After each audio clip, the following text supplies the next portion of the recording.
이름을 사라로 바꿔주십니다. 여러 민족의 왕의 어머니라는 이름입니다. 이름을 바꾼다는 것은 정신상태의 개조를 의미합니다. 자신이 이전에 매여 있었던 열패감과 열등감에 대하여서 풀려날 것을 하나님께서 명령하신 것입니다. 상속자에 대해서도 더욱 구체적으로 적시하고 계십니다. 이전에는 아브라함의 몸에서 나는 자라고 하셨는데 이번에는 정확하게 사레의 몸에게서 날 자가 상속자임을 지정하고 계십니다. 그러자 아브라함의 반응은 엎드려서 하나님을 비웃었다라고 그렇게 이야기가 나오는 것을 보게 됩니다. 원적으로 보게 되면요, 이 웃음이라는 것은 이성적으로 생각했다라는 뜻입니다. 하나님이 말씀하셔도 지속적으로 도무지 믿으려 하지 않는 태도를 버리지 않고 있었던 것을 보게 됩니다. 그리고 그것은 하나님이 주신 언약보다 자신의 한낱 이성에 기대어서 믿지 않고 있는 우스운 상황인 것입니다. 그 마지막 쐐기를 아브라함이 받게 되는데요, 이스마엘이나 하나님 앞에서 살기 원한다라고 이야기합니다. 이스마엘이 상속자가 되기 원한다라는 뜻입니다.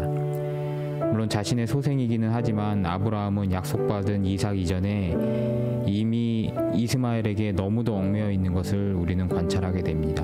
가만히 있으면 이스마엘이 이렇게 문제가 되지 않을 것인데 유독 다른 소생들보다 하나님 앞에서 이스마엘의 문제를 놓고 물고 늘어집니다. 결국 하나님은 아브라함의 물고 늘어짐에 대한 대답으로 계속해서 이스마엘에 대한 축복에 대하여서 약속을 하십니다. 하나님이 원하시는 축복은 이삭이었는데 아브라함의 몽리가 이스마엘의 문제를 계속 부풀렸던 것을 우리는 보아야 합니다. 우리도 하나님의 뜻이 아니라 내 속심으로 하나님과 계속하여서 딜을 하려고 하다가 문제를 더욱 부풀리는 어리석은 행동을 하지 않는지 아브라함의 모습을 통하여서 돌아봐야 할 것입니다. 하나님의 메인 비전은 역시나 이삭이었습니다. 인간의 기준은 변하고 계획은 변하지만 하나님은 회전하는 그림자도 없으시고 불변하는 계획을 가지시고 유지하시는 힘을 가지고 계십니다. 우리가 이성적으로 생각하는 것을 버리고요, 하나님의 전능성에 기댈 때 우리의 문제와 관련된 불안과 불신은 사라지게 됩니다. 해결할 수 없는 문제에 대한 걱정과 불신을 하나님 앞에 내려놓으시고 앞으로 나아가시는 우리 성도들 되시기를 바랍니다.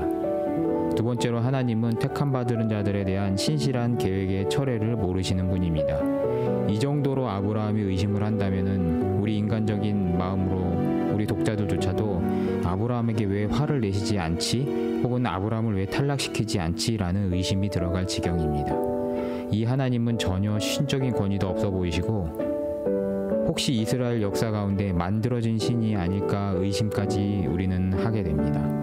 그런데 우리는 믿음의 눈으로 자신이 선택하신 인간에 대한 무한한 애정을 거두시지 않는 하나님을 우리는 믿음의 눈으로 볼 수 있습니다. 자신이 낳은 소생을 위하여서 먹지 않는다고 끝까지 버틸 때도 숟가락을 들고 한술 떠먹이려는 모성과 실수와 오점에도 불구하고 자신의 호적에서 파버리지 않고 끝까지 설득시키는 끈끈한 부성을 우리는 하나님의 태도에서 봐야 할 것입니다. 우리는 매일매일 의심하면서 살아갑니다. 예배를 드리면서 하나님께서 주시는 복을 이야기하지만 정작 하나님의 설복은 웃으면서 이성적으로 생각한다고 하면서 지나치고 있지 않습니까?